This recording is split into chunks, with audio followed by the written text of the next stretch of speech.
My name is Willow Holloway, and we're at the Blaenau Gwent Film Academy.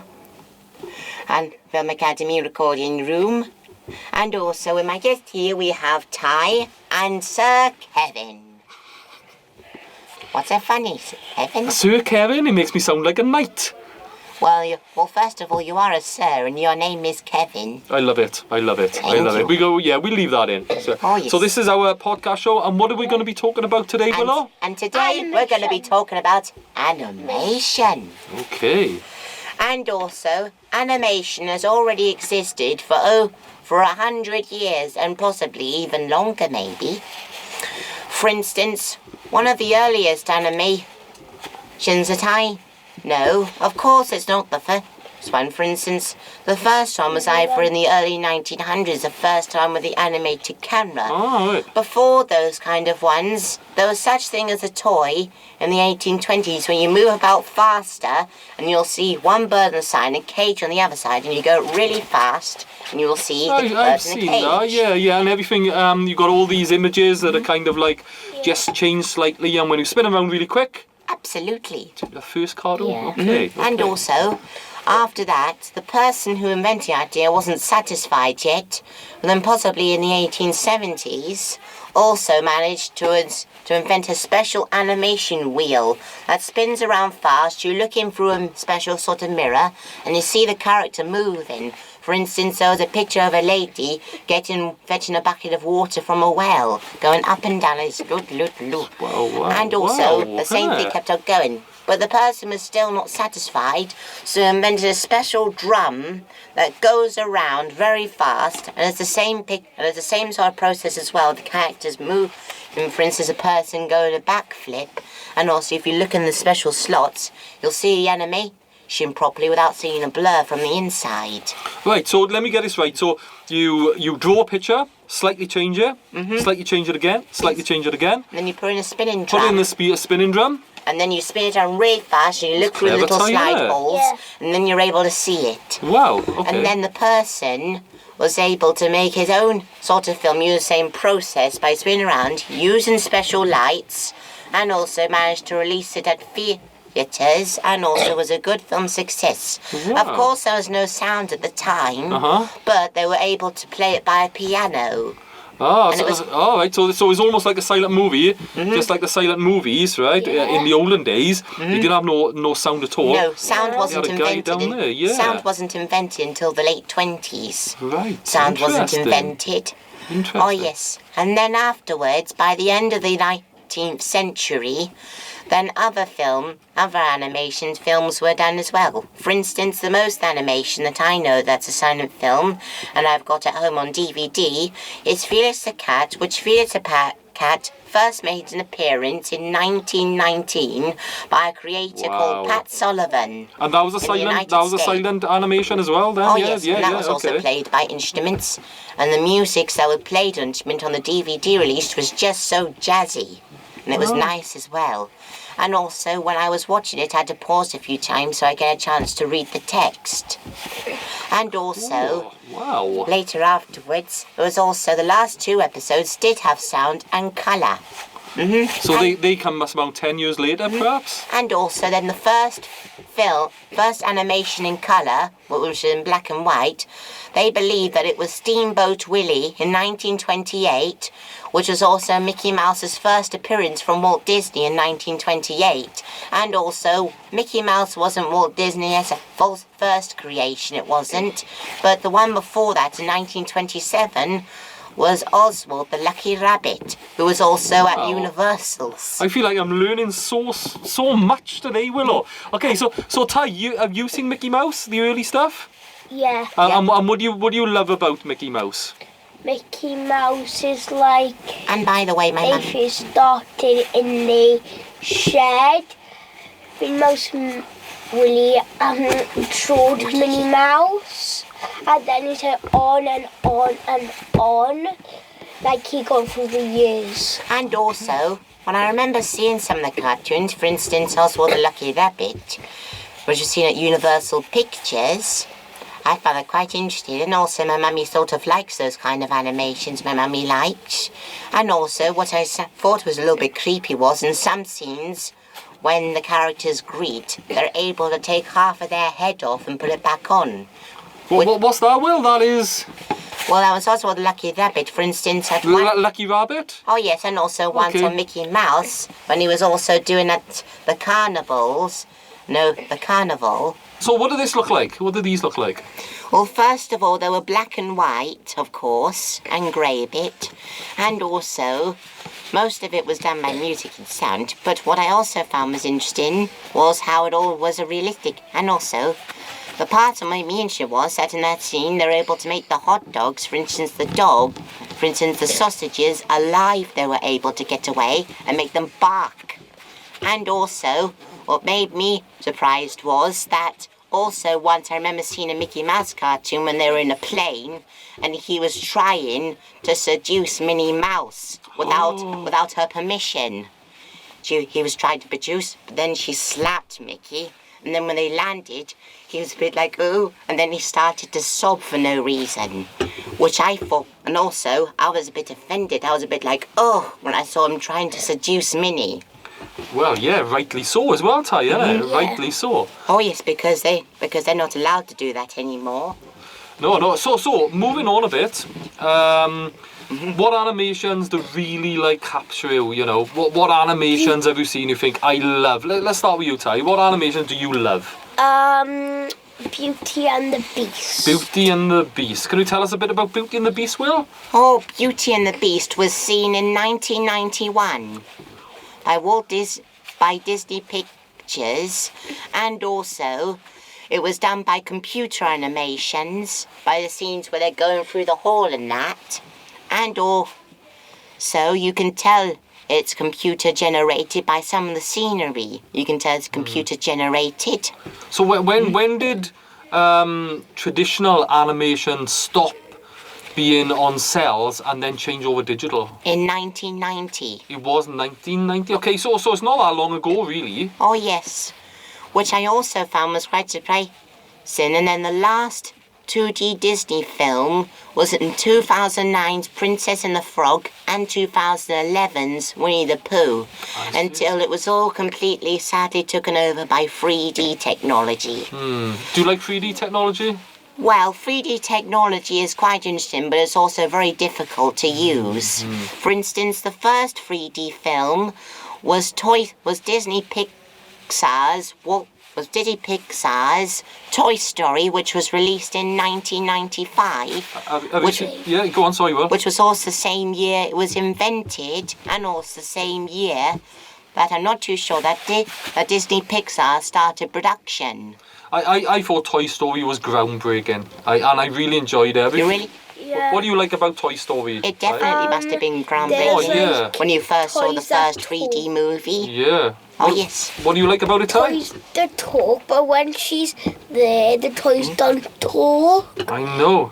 And it's like, what is going on the adventure in Toy Story 4? Yeah, and also, I think Toy Story resembles an old stop-motion show called Bagpuss. I don't know if you've ever seen Bagpuss. I have seen Bagpuss. So that's very similar to Toy Story, where as soon as the adults leave the room, or humans leave the room, everything comes to life. And also it's a bit like, have you heard of Bill and Ben the Flower Pot Men? Yeah, have you seen Bill and Ben?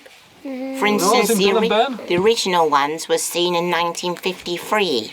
Was it 19? Oh, right, okay. And also, each episode, some of them were done from January 1953 to December 1953 for quite a short time, and it was done about a few monthly, not weekly or daily. Oh, I see. And also it was all done by marionettes. They were all done by marionettes. You know what marionette is, Ty? No. Explain to Ty what a marionette is for us, please. A marionette is a bit like a puppet on strings, but the strings on there is visible, but I can already see the strings, but because if you were watching on those kind of TVs, the strings wouldn't be noticeable.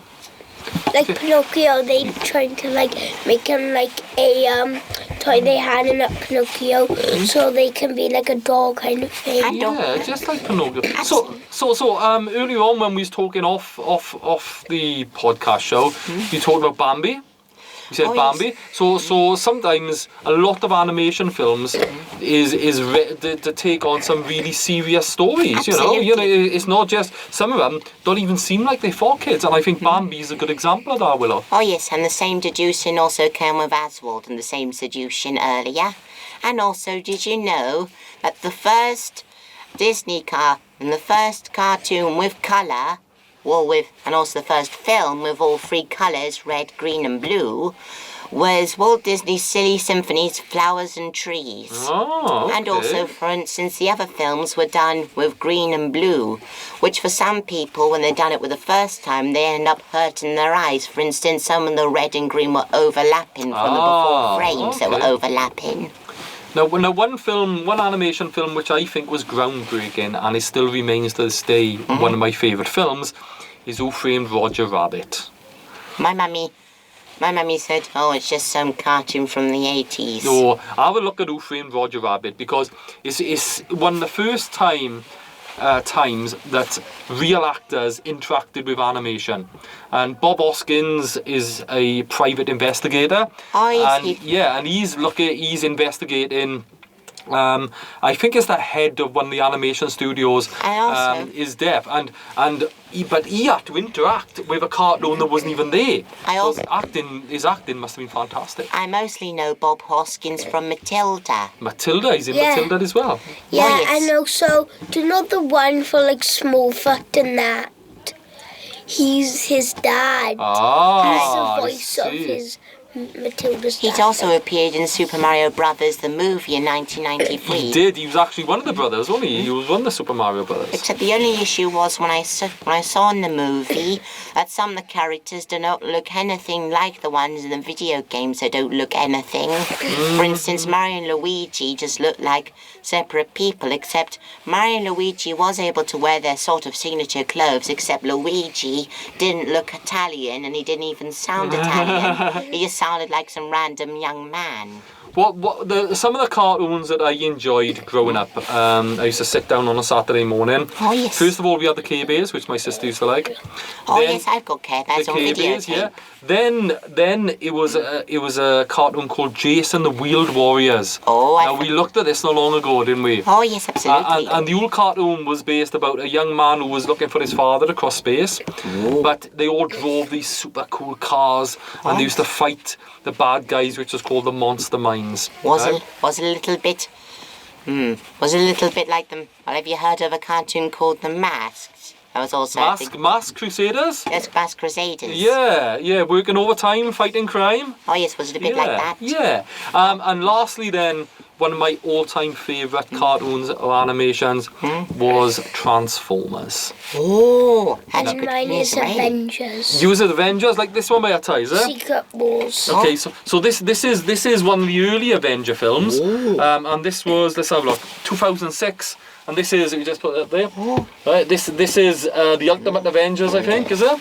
The Ultimate Avengers movie, and this is an animation, isn't it? Oh yes. This is an animation, so it's a bit different to the Avengers movies that we're used of. You know, Infinity War and Endgame and all that. This is quite different type. And also 2006 was also the same year that also Cars first made it to public. Groundbreaking again, wasn't it? Oh Cars, yes. yeah. That's also why it's my favourite movie. Now, one going back to Transformers, you had Transformers the movie, which had an absolutely epic soundtrack, which I used to have on LP, right, on record, way before you guys, right. I know that. And that was a great film, Transformers the movie, the cartoon. Oh yes, I understand. It was before me because I was born in 2005. And I don't know, I can't remember. Transformers the movie must have been out in the early 90s. Oh, the early Yeah, 90s. the early 90s. So what other film? Ty, for you, what are some of your favourite cartoons? Avengers, Secret Wars. Secret Wars, okay. Star Wars Clone Wars was another one. I don't know if you've seen that. I'm not too sure if I have. Sleeping Beauty. Sleeping Beauty. And I love all them early what Disney films? Sleeping Beauty, Cinderella, Snow yeah. White and the Seven Yeah. Dwarfs. And also not forgetting Dumbo. Dumbo. How can you forget Yeah. Dumbo? Oh yes, the Beautiful Dumbo. Oh yes, the nice elephant. I think that's the part that also makes me sad is the part when Dumbo's mother is being chained up and he's being able to go away. That part made me sad. Pete's Dragon. Oh yes, Pete's Dragon. Have you seen Pete's Dragon, Tom? I have. I got No. Pete's Dragon was all. I got it on DVD. Wow. So that's great. Other favourite animations of you, Willow? And also the dragon was done by Dan Bluth. Dan Bluth, okay. Have you heard of Dan Bluth? I have not. Is he an animator? Yes, he is an animator. For instance, he done films a bit like Anastasia. No, I love Anastasia. And also films like The Land Before Time. Ah, right. That's what I mean. And Ty, did you... He even made his own video game in 1983 called Dragon's Lair. Now, Dragon's Lair was a great video game. I remember that very well. Oh, what did you think of it? I loved it. But I loved all video games when I was a kid. I loved all video games. Oh yes, it was interesting when it was a Laserdisc arcade game. Laserdisc, crikey, Laserdisc. They was like big LPs, I think they was, weren't they? There was like big records. It was bright silver, and they come in and they kind of like disappeared after a couple of years, especially when compact discs come out, CDs. Oh yes. So other favourite films, Ty? Yeah. Animation films, cartoons. What do you like when you switch on the Justice TV? League is have cartoons but with Shazam in it and evil Shazam in it. Oh well, and that's a cartoon. That's a cartoon. Oh right, For instance, was also the other groundbreaking film was in 1968 when they released The Yellow Submarine. Oh, now Yellow Submarine, we watched when we was kids, and I loved the Nowhere Man. Do you remember the Nowhere Man? Oh yes, Nowhere Man. And of course, you had all the Beatles songs Oh, yes. infused through the entire film. The fascinating thing is, at the end of the film, you get to see them in person on the screen. Yes, you did. Because the voices was other people. It wasn't the actual Beatles. Oh. I have a look, but I'm pretty sure in the Yellow Submarine, the actual characters was voiced over by somebody else, not the actual Beatles. But I loved so many. There were so many wonderful things like the Sea of Holes, and he took one. He said, and he put in his pocket. He said, "I've got a hole in my pocket." Oh. You know what I mean? But it was a wonderful film, and yes, I love the Yellow Submarine. Brilliant submarine. yes. One to look at, Ty. The Yellow Submarine. We even got it on video. You got it on video still? On VHS. Oh, right, okay. Right then. So, we come into the end of our podcast show. What shall we finish off with, guys? What else have we got to say about animation for the last couple of minutes? Well, animation was also a good thing to also put in also film entertainment. Because not only you put the work into it, but also you put your imagination into it by thinking how you want it to go, and you can make it almost as realistic as possible. You can either make it less realistic or even more realistic. And what's some of the animation stuff that you've done here? Because we've been messing about with a bit of stop motion. Dinosaurs. That we've been doing a lot of dinosaurs. And what did we do, Ty? We had to fight off the dinosaurs. So we had dinosaur fighting each other and everything. Yeah. But we done stop motion, so we had to move a little bit of plasticine, take a photo, move a little bit of plasticine, take a photo. That also reminded me of Artman, which Wallace and Gromit first appeared on television in 1989. Yeah. Oh yes, and also I've been doing animations at home before, I remember. For instance, the animations are in the style of small films. For instance, Ival the Engine and Nog in the Nog, they're in the style of. Ah, right, and that's your animations are based on them styles. Oh yes, except my ones are a lot more colourfuller. Ah, okay. I think that's about it, gentlemen. And there we are. And thank you for listening, and also for us telling all about some of these animations. Well, some of them, but we're able to tell perfectly enough for this one at the moment. And thank you, and this is Willow. I'll be talking with Ty and also Kevin. Sir Kevin. Thank you all, and please have a look at our YouTube channel for all the other podcasts made you at Blaenau Gwent Film Academy. And even my YouTube channel soon, by the time I upload another video, even though so far I've only got one from 2017. it actually is that complicated. But there we are. And I am having a YouTube channel soon called Thai Bro Gaming as well. Excellent. Wow, you guys, I think, are going to have a bright futures, whether it's in animation, in film, or in any other part of the media world. I think you guys are going to be great. You're going to be big, and then you can give us jobs. Absolutely. Bye. Bye.